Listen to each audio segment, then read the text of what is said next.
एक गांव में एक सेठ और सेठानी रहते थे। वे बहुत अमीर थे, लेकिन बहुत कंजूस भी थे। फिर एक दिन सेठ को किसी काम से दूसरे गांव जाना पड़ता है। उनके घर में एक नौकरानी भी थी। सेठ के जाते ही सेठानी उस नौकरानी पे जुल्म ढाना शुरू कर देती है।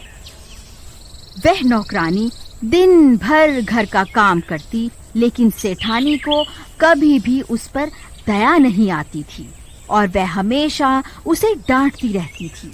वहीं दूसरी तरफ गांव में एक कुआं था। बहुत समय पहले एक औरत ने उस कुएं में गिरकर अपनी जान दे दी थी। तब से उस कुएं से अजीब अजीब सी आवाजें आने लगी थी। कोई भी उस कुएं के पास जाने की हिम्मत नहीं करता था। फिर एक दिन रोज की तरह विमला घर का काम कर रही होती है। ए विमला, आज तो दोपहर हो गई और अब तक तेरा काम खत्म क्यों नहीं हुआ? लगता है महारानी आज देर से सोकर उठी है। क्यों री, तेरा काम खत्म क्यों नहीं हुआ अब तक? नहीं नहीं मालकिन, ऐसा नहीं है।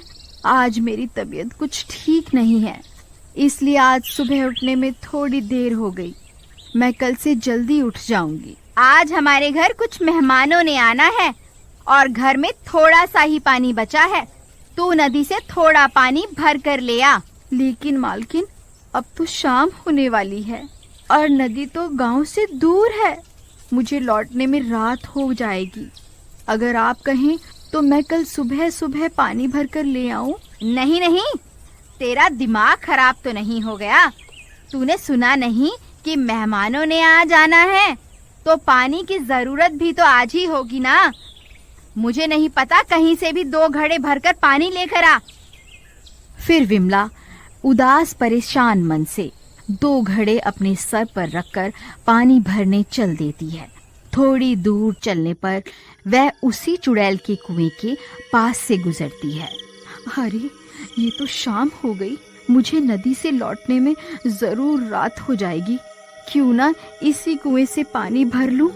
नहीं नहीं, गांव वाले तो कहते हैं कि ये भूतिया कुआं है। इस कुएं के अंदर चुड़ैल रहती है। अब क्या करूं? अगर नदी से पानी भरने जाऊंगी तो लौटते वक्त अंधेरा हो जाएगा। नहीं नहीं, इसी कुएं से भर लेती हूँ। फिर वह उस कुएं के पास पानी भरने पहुंच जाती है। जैसे ही वह उसमें झांक कर देखती है, उसे उस कुएं में से अजीब अजीब सी आवाजें आने लगती हैं। कोई है? मेरी मदद करो, मैं इस कुएं में गिरी हुई हूँ। कोई मेरी जान बचाओ, मेरी मदद करो। अरे, ये कौन है? ये तो कोई लड़की की आवाज है। लगता है इसे मेरी मदद की जरूरत है। तुम कौन हो? तुम इस कुएं में कैसे गिर गई? क्या तुम मुझे सुन सकती हो? फिर जैसे ही विमला कुएं में झांक कर देखती है, तभी वह कुएं की चुड़ैल उसे कुएं के अंदर खींच लेती है। बचाओ बचाओ, कोई है? कोई मेरी जान बचाओ। हे भगवान, मेरी मदद करो। तभी विमला के सामने एक चुड़ैल आकर खड़ी हो जाती है। विमला बहुत डर जाती है। हा हा हा हा हा हा हा हा। आज बहुत सालों के बाद कोई इस कुएं की तरफ आया है।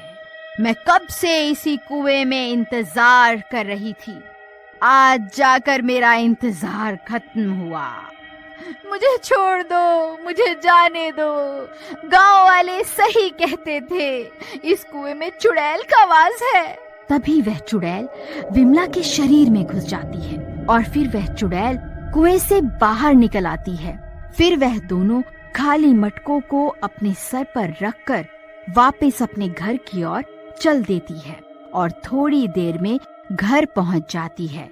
घर पर मेहमान आ चुके होते हैं। ए विमला, जल्दी जाके सारा पानी रसोई घर में रख दे और जल्दी से हम सब के लिए भोजन तैयार कर दे। मेरे भाई को पनीर की सब्जी बहुत पसंद है। चल निकल यहाँ से। तेरी इतनी हिम्मत, मुझे हुक्म देती है? ले, खुद ही भर के पानी ले आ इसमें। इतना बोलकर वह दोनों घड़ों को जमीन पर पटक देती है। अरे दैया रे, इसकी हिम्मत तो देखो। भाभी, आपने अपनी नौकरानी को बहुत सर चढ़ा रखा है। इसकी हिम्मत तो देखो। इतना गुस्सा, इसने तो दोनों घड़े ही तोड़ दिए। ए विमला, ये तूने सही नहीं किया। तूने मेरे मेहमानों के सामने मेरी बेइज्जती करके अच्छा नहीं किया। तुझे इसकी सजा जरूर मिलेगी। जल्दी से ये टूटे हुए घड़े समेट और जाकर खाना बना। अच्छा, तो अब तू मुझे हुक्म देगी? तेरी इतनी हिम्मत? मैं बहुत थक गई हूँ। चल, जाकर मेरे लिए एक गिलास खून भर कर लेकर आ। भाभी, ये तो खून मांग रही है। आपकी नौकरानी खून भी पीती है? अरे तुम दोनों रुको, इसे मैं सीधा करता हूँ। ए नौकरानी कहीं की, लगता है तू ऐसे नहीं मानेगी। तभी बबलू चुड़ैल के बाल पकड़ लेता है और जोर जोर से उन्हें खींचने लगता है। क्यों? अब बोल। अभी तो बहुत बोल रही थी, अब तेरी बोलती कैसे बंद हो गई? तभी चुड़ैल उसके हाथ पर जोर से काट लेती है। अरे मर गए रे, ये भूखी तो मेरा हाथ ही चबा गई। हाय मेरा हाथ। अरे रेखा, ये देखो इस नौकरानी ने मेरा क्या हाल कर दिया। हाय, बहुत दर्द हो रहा है। तेरी इतनी हिम्मत, तूने मेरे भाई का ही हाथ काट खाया? रुक, तुझे अभी बताती हूँ। फिर सेठानी विमला को सबक सिखाने के लिए आगे बढ़ती है। तभी विमला उसके बाल पकड़ लेती है। क्यूरी मोटी, तू मुझे सबक सिखाएगी? अब बोल, अब तेरी जुबान बंद कैसे हो गई?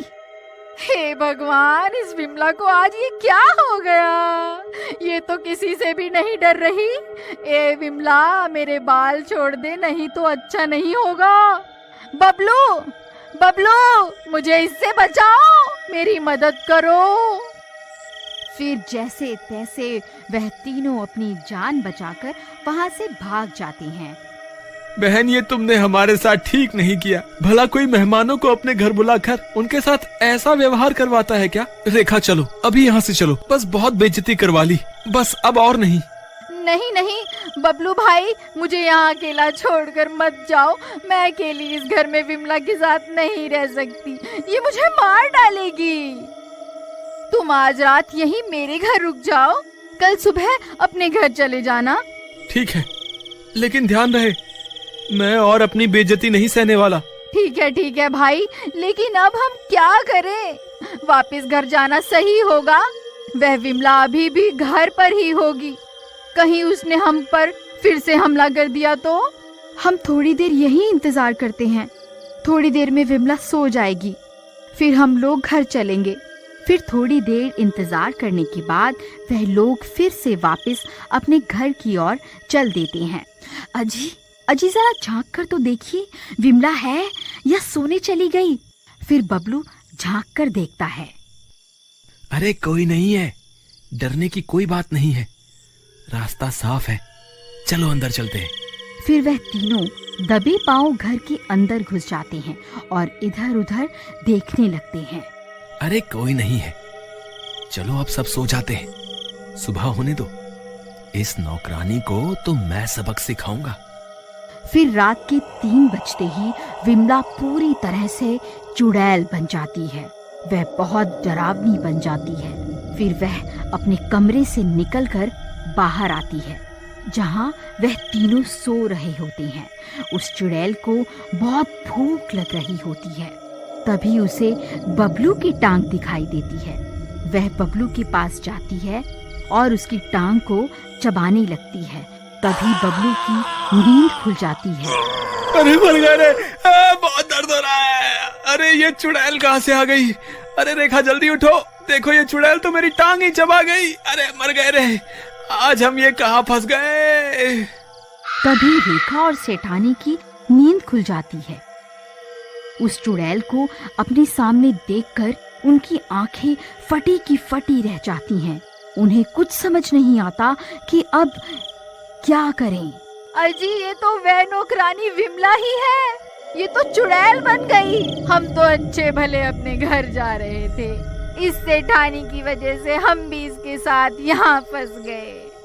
अजी कुछ कीजिए ना। अरे मैं क्या करूं भगवान, ये तो हाथ धोकर मेरे पीछे ही पड़ गई है। पहले मेरा हाथ चबा डाला, अब मेरी टांग खा गई है। हाय बहुत दर्द हो रहा है, हाय मैं मर गया। मैं बहुत सालों से भूखी हूँ। अब मैं तुम तीनों को अपने कुएं में ले जाकर खाऊंगी। हा हा हा हा हा हा। तेरी टांग तो बहुत स्वादिष्ट थी, सबसे पहले तुझको खाऊंगी। अरे मर गए रे, ये तो सबसे पहले मुझे ही खाने को बोल रही है। अरे भागो रे भागो, अपनी जान बचा कर भागो। अरे भागो रे, ये चुड़ैल तो पागल हो गई है, आज ये किसी को नहीं छोड़ेगी। अजी रुकिए, हमें यहाँ अकेला छोड़कर कहाँ जा रहे हैं? फिर वह दोनों भी बबलू के पीछे पीछे भागने लगती हैं।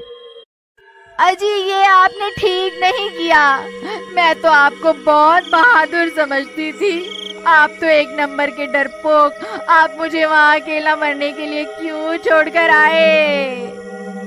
फिर इतना शोर शराबा सुनकर कुछ गांव वाले वहाँ पहुँच जाते हैं। अरे भाई क्या हुआ? तुम सब इतना घबराए हुए क्यों हो? तुम सब इतनी रात गए यहाँ इतना शोर क्यों मचा रहे हो? कहीं कोई चोर वोर तो नहीं आ गया? अरे नहीं भाई, हमारे घर की नौकरानी के ऊपर चुड़ैल का साया आ गया है। चुड़ैल ने उसके शरीर पर कब्जा कर लिया है। देखो उसने मेरी क्या हालत कर दी है।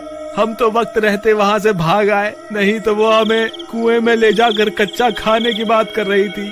क्या कहा भाई? कुएं में ले जाकर? कहीं वो कुएं की चुड़ैल तो नहीं जिसके बारे में सब गांव वाले बातें किया करते हैं? हे भगवान, मुझे तो लगता है ये उसी कुएं की चुड़ैल है। वो इतने सालों के बाद उस कुएं से आजाद हुई है, अब वो किसी को जिंदा नहीं छोड़ेगी। अरे भाई ऐसा मत कहो, तुम तो हमारी मदद करने के बजाय और डरा रहे हो। कोई तो उपाय होगा इस चुड़ैल से पीछा छुड़ाने का।